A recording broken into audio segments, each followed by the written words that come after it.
आज हम एक्सप्लेन करेंगे रिव्यू टैब के अंदर कंपेयर एंड रिस्ट्रिक्ट एडिटिंग को। तो सबसे पहले हम कंपेयर को समझ लेते हैं। कंपेयर को समझने के लिए मैंने दो डॉक्यूमेंट यहाँ पे सेव कर रखे हैं, मैं उनको ओपन कर लेता हूँ। फाइल के अंदर चलते हैं एंड यहाँ पे डॉक्यूमेंट 1 को ओपन कर लेते हैं। ओके, एंड इसके बाद मैं डॉक्यूमेंट 2 को भी ओपन कर लेता हूँ। यहीं पे होगा कहीं पे, ओपन में जाएंगे एंड डॉक्यूमेंट 2 यहाँ पे नज़र आ रहा होगा। अगर नज़र नहीं आ रहा है तो चलिए, यहाँ पे ये आ गया मुझे नज़र। ठीक है, यहाँ पे मैंने ये दो डॉक्यूमेंट लिए हुए हैं और यहाँ पे मैंने कुछ चेंजेस किया हुआ है।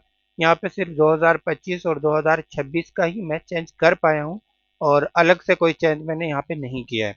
मैंने आपको बताया था कि कंपेयर का जो इस्तेमाल किया जाता है वो पेपर चेकिंग के लिए इस्तेमाल किया जाता है। पेपर चेकिंग के लिए कैसे इस्तेमाल किया जाता है? सपोज कीजिएगा एक पेपर है जिसमें आपने आंसर लिख रखे हैं, दूसरा पेपर वो है जिसको स्टूडेंट ने फिलअप किया है, उसमें स्टूडेंट ने आंसर लिख रखे हैं। अब आपने किताब में देख करके तहकीक के साथ सही आंसर लिखे हैं, उसके बाद स्टूडेंट ने ऑनलाइन एग्जाम दिया, उसने भी जो है आंसर दिए। अब आप देख सकते हैं यहाँ पे वन क्लिक में कि स्टूडेंट ने किस आंसर का, किस सवाल का जवाब सही दिया है और किसका गलत, कंपेयर के जरिए से। तो चलिए देखते हैं यहाँ पे कंपेयर कैसे करते हैं। कंपेयर पे क्लिक करेंगे, कंपेयर, एंड उसके बाद यहाँ पे ओरिजिनल डॉक्यूमेंट, यानी आपका जो एक अपने पास जिसमें आपने खुद ने जो है आंसर शीट बना रखी है, जवाबात आपने लिख रखे हैं, एक तो वो डालेंगे और यहाँ पे दूसरा आप अपने स्टूडेंट का डाल सकते हैं।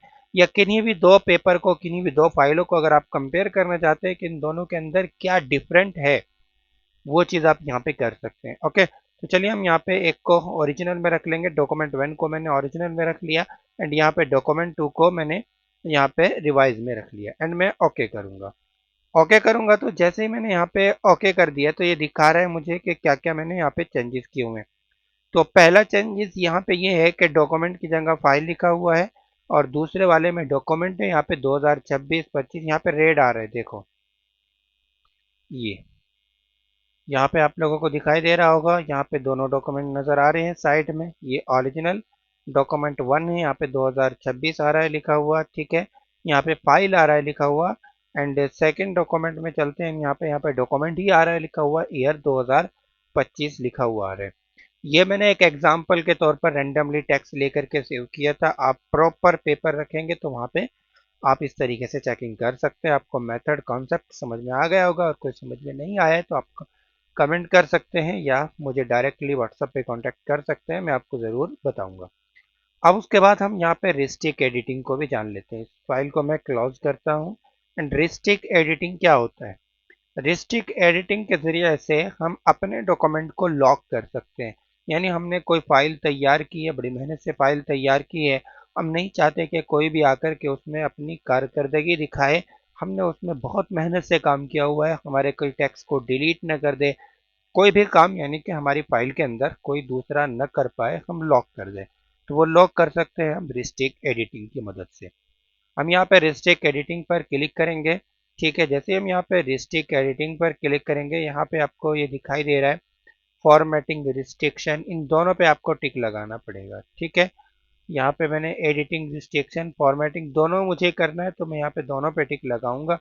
ठीक है, और उसके बाद आप यहाँ पे कह रहे हैं कि नो चेंजेस, रीड ओनली, यानी ऊपर वाले में अगर आप करेंगे तो थोड़ा सा चेंजेस का आपको ऑप्शन भी मिल जाएगा, लेकिन नीचे वाले पे भी आप कर लोगे, यानी फॉर्मेटिंग चेंज नहीं कर सकता और नीचे एडिटिंग नहीं कर सकता है। ठीक है, तो चलिए हम यहाँ पे दोनों पे ही रखेंगे और यहाँ उसके बाद नीचे आ रहा है तीसरे नंबर पे। ठीक है, यहाँ पे मैं यस स्टार्ट इन्फोर्सिंग प्रोटेक्शन, इसके ऊपर क्लिक करूंगा। क्लिक करने के बाद यहाँ से मुझसे पासवर्ड मांगेगा, मैं अपना पासवर्ड आप लोगों के साथ शेयर कर रहा हूँ। मैंने यहाँ पे 150 कर दिया है। ठीक है, एंड ओके करूँगा। तो अभी आप यहाँ पे देख पा रहे होंगे, मैं फाइल में चलता हूँ, होम में। होम में आने के बाद हम लोग देख पा रहे हैं कि यहाँ पे कोई भी कमांड काम नहीं कर रही है। देखिएगा सारे ब्लर हो गए हैं। मैं यहाँ पे जाऊँ, सिलेक्ट करूँ एंड डिलीट करूँ, नहीं हो रहा है डिलीट। कुछ लिखना चाहूँ तो कर्सर भी देखिएगा काम नहीं कर रहा है, लिख नहीं रहा है। जब आप खुद से यहाँ पे काम करेंगे तो आपको पता चल जाएगा कि किसी भी तरीके से काम नहीं करता है। अब अगर आप इस फाइल को भेजेंगे भी किसी के पास, उसको पासवर्ड नहीं पता होगा, तो वो यहाँ पे सिर्फ उसको पढ़ सकता है, उसके अंदर कोई चेंजेस वगैरह नहीं कर सकता है। लेकिन आप अगर चाहते हैं कि मेरे कंप्यूटर में कोई दूसरा आकर के मेरी फाइल को देखे भी ना कि मेरी फाइल के अंदर क्या लिखा हुआ है, अगर आप ऐसा करना चाहते हैं तो उसका भी एक सॉल्यूशन है। पहले हम इसको करते हैं स्टॉप प्रोटेक्शन, एंड उसके बाद हम यहाँ पे अपना पासवर्ड डालेंगे, ओके करेंगे।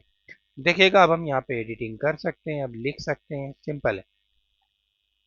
तो चलिए अब हम यहाँ पे मैं आपको एक दूसरी चीज़ जो कि बहुत इंपॉर्टेंट है, एमएस वर्ड से अलग है और वो आप किसी भी प्रोग्राम में कर सकते हैं, उसको सीखना बहुत ज़रूरी है। तो चलिए देखते हैं क्या है वो। फाइल में जाएंगे, सेव एज पर मैं क्लिक करूंगा, ठीक है। उसके बाद आप ब्राउजर में जाके, चलिए मैं डेस्कटॉप पे ही इसको सेव कर लेता हूँ। यहाँ पे इस तरीके का इंटरफेस आप लोगों के सामने आएगा। यहाँ पे फाइल नेम आ रहा है, सेव एज टाइप, ऑथर्स आ रहा है, सेव थंबनेल आ रहा है। उसके बाद यहाँ पे नीचे नजर आ रहा है टूल्स, तो आपको यहाँ पे टूल्स में जाना है, जनरल के ऑप्शंस पे क्लिक करना है, एंड यहाँ पे आपको आ रहा है पासवर्ड टू ओपन। तो हमने यहाँ पे पासवर्ड टू ओपन, यहाँ पे भी हम 123 रखने वाले हैं, ठीक है। और उसके बाद रीड ओनली रिकमेंड, यानी अगर आप सिर्फ पढ़ने की इजाज़त देते हैं तो इस पर आप टिक लगा सकते हैं, लेकिन हमें पढ़ने की भी इजाज़त नहीं देनी है। ओके करेंगे, ठीक है। और उसके बाद दोबारा से हम यहाँ पे री एंटर पासवर्ड करेंगे, एंड ओके, फिर से री एंटर पासवर्ड करना पड़ेगा हमें, एंड ओके। अब हम यहाँ पे इसको इसी नाम से सेव करना चाहते हैं या किसी और नाम से, तो चलिए इसी नाम से कर देते हैं। तो हमने इसको कर दिया है सेव, क्लोज करते हैं, और अब इसको भी हम क्लोज करते हैं। डेस्कटॉप पे ये रहा हमारा डॉक्यूमेंट 2002, इसको हमने लॉक किया था, डबल क्लिक करके इसको ओपन करूंगा तो ये इस तरीके से ओपन होगा। अगर आप पासवर्ड नहीं डालेंगे तो यहाँ पे आपकी फाइल को कुछ भी नहीं देख पाएंगे। अगर आपने गलत पासवर्ड डाल दिया, जैसे मैं गलत पासवर्ड डाल रहा हूँ, तो ये इस तरीके से दिखाएगा, यानी कि वो फाइल आपकी ओपन नहीं कर पाएगा। तो ये बहुत अच्छा ऑप्शन है। आपको अगर ये ऑप्शन अच्छा लगा होगा तो कमेंट करके हमारी हौसला अफजाई कीजिएगा, और सब्सक्राइब करना मत भूलिएगा। अब मैं करंट पासवर्ड डाल के इसको ओपन कर देता हूँ, दोबारा पासवर्ड डालते हैं, एंड ओके। तो ये बहुत अच्छी वीडियो है, आप इसको अपने दोस्तों के साथ ज़रूर शेयर कीजिएगा और लाइक कमेंट करना मत भूलिएगा। मिलते हैं इंशाल्लाह फिर से व्यू क्लास की वीडियो।